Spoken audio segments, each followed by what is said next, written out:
La primera carta de Pablo a los tesalonicenses. Esta es probablemente la carta de Pablo más temprana que tenemos, y su trasfondo se encuentra en el libro de Hechos, cuando Pablo y su colaborador Silas fueron a la antigua ciudad griega de Tesalónica. Y después de tan solo un mes, hablándole a las personas sobre las buenas nuevas de Jesús, un gran número de judíos y griegos comprometieron su lealtad a Jesús y formaron la primera comunidad de iglesias ahí. Pero se estaban cocinando los problemas. El anuncio de Pablo de que el Jesús resucitado era el verdadero Señor del mundo trajo sospechas. Así que los cristianos en Tesalónica eventualmente fueron acusados de desafiar al César, el emperador romano, cuando decían que había otro rey, Jesús. Y esto llevó a una persecución tan intensa que Pablo y Silas tuvieron que huir de la ciudad. Y esto fue doloroso para ellos porque amaban mucho a las personas que estaban ahí.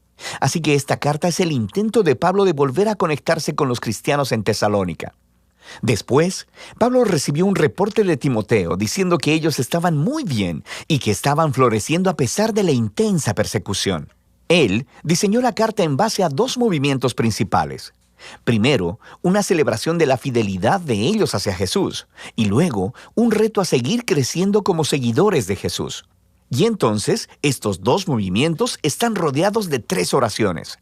La carta inicia con una oración de acción de gracias. Los dos movimientos están unidos por una oración de transición, y luego la carta entera cierra con una oración final. Es un diseño hermoso.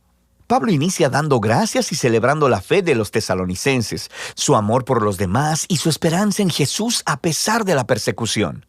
Él continúa relatando la historia de cómo se convirtieron, cómo ellos solían ser politeístas idólatras y cómo ellos estaban viviendo en una cultura donde todo en la vida estaba permeado por las instituciones y las prácticas que honraban a los dioses griegos y romanos.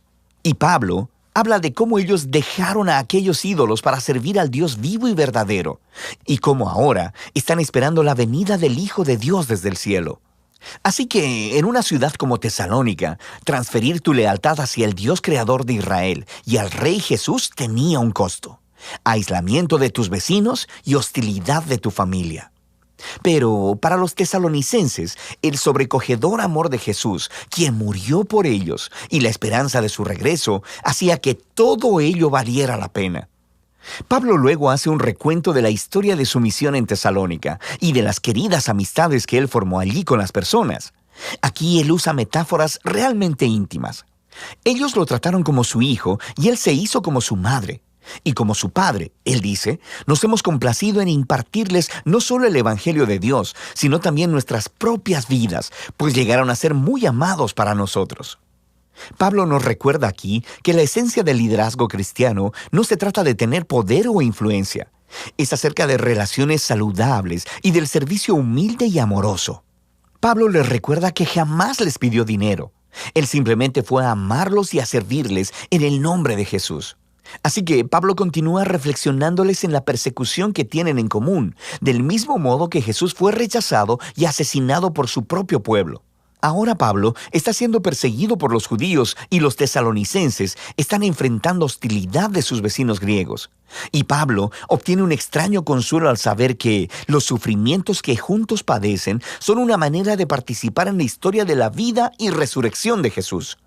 Pablo luego comparte acerca de la angustia que experimentó cuando escuchó sobre las dificultades que los tesalonicenses enfrentaron después de que él y Silas huyeron.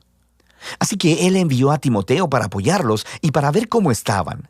Y para su gozo, Timoteo descubrió que ellos continuaban con firmeza, eran fieles a Jesús, estaban llenos de amor por Dios y su prójimo, y deseaban tanto ver a Pablo, tanto como Pablo deseaba verlos a ellos.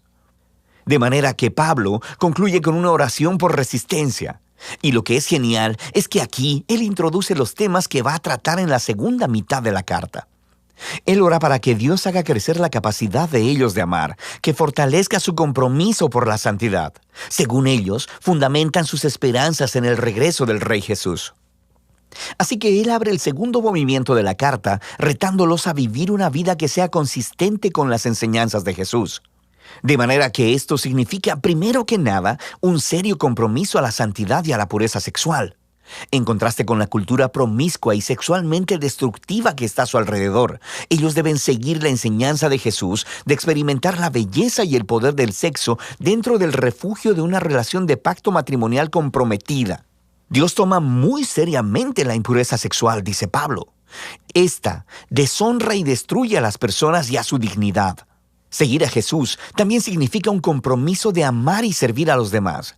Así que Pablo les instruye sobre que los cristianos deben ser conocidos en la ciudad como personas confiables, que trabajan muy duro, no solo para ganar dinero, sino para generar recursos, tanto para sí mismos como para compartir generosamente con las personas en necesidad.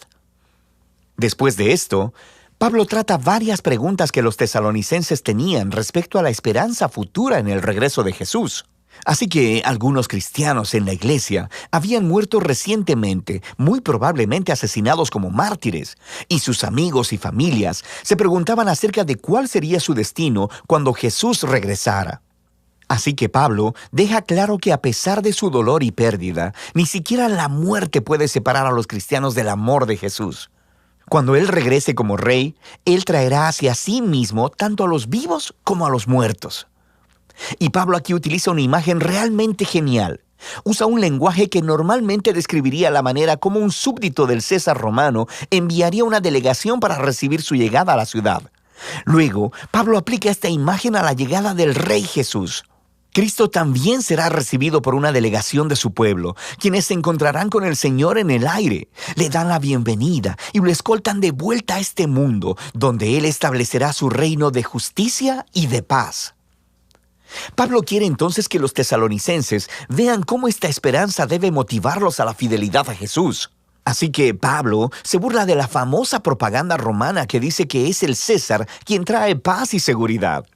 Por supuesto, la paz romana venía a través de la violencia, a través de esclavizar a sus enemigos y de la ocupación militar. Y Pablo advierte que Jesús regresará un día como rey y confrontará esta clase de injusticia. Los seguidores del Rey Jesús deben vivir en el presente como si ese día futuro ya estuviera aquí, a pesar de la oscuridad de la maldad humana a su alrededor.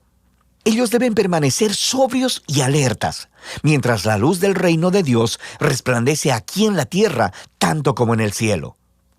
Pablo concluye todas estas exhortaciones con una oración de esperanza, de que Dios permee sus vidas con su santidad, que los diferencie para que sean completamente devotos y sin culpa hasta el día del regreso del Rey Jesús.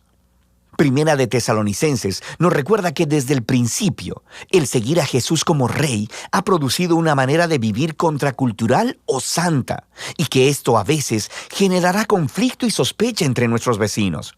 Pero la respuesta de los seguidores de Jesús a esta hostilidad siempre debe ser el amor, enfrentando la oposición con gracia y generosidad. Y esta manera de vivir está motivada por la esperanza en el reino venidero de Jesús que ya comenzó con su resurrección de entre los muertos. Así que de eso se trata Primera de Tesalonicenses: santidad, amor y esperanza futura.